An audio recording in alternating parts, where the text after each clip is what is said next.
High Court of Manipur ki complex South Thongnaba Hotnabada Maitai gi khul oiriba lei Ingkhol Muthatpa yaroi karigumba khul asigi miyambu tan thoktuna Namphuda khul asi Muthatnaba Hotnarabadi Thawai Tharabashu Thengnagani haina lei Ingkhol kanbalupki Joint Secretary Takhalambam gi Chandrana phongdokre tongan ba CSO Singh amasung imalup Singh gi luchingba Singh yauna Imphal East District ki manung chanba khul asida ngasi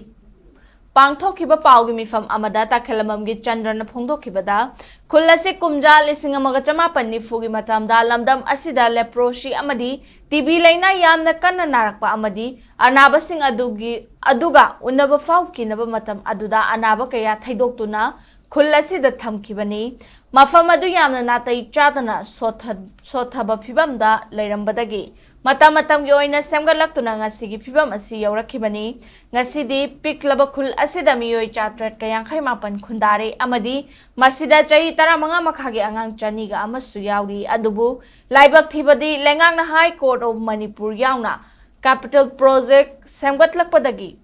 khul asi mutkhiba yabagi mipaiba leibuna kumjali singani mangagi matamdagi ngasi fawba khongjang changsinduna lakli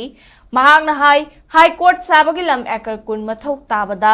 lengangna ekar nifuma pan pisiliba asimak maram chadaba amani ekar kun mapan chawramba khul asisu ngasidi ekar kuni thoi khakta ngaire masida muksu khul asida leiriba khudingmak tanthoknaba silakpa haibasi yamna laibak thibani ngasi order ama thoktuna numit 10 nigi manungda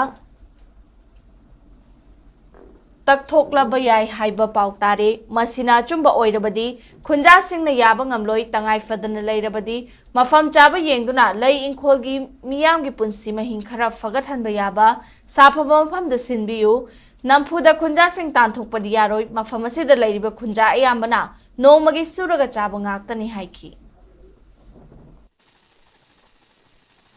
ngasi maroina khoina longnaba khanjaba warep singchidi khoi khulasi lengdaba anyhow toroga khoi khulasi kannabagi damukta angamba sakdisi nadunu thengnaba sigi wafam jima aduga ani subada khoi khoigi maroina higher court ta supreme court ta khoi thengnarakanda leing kholsi kannaba honabagi posimasu khoi changchanba aduga kaiguma government na puda masi tawragadi maduda khoi siba kangdana thengnarani aduga amuksu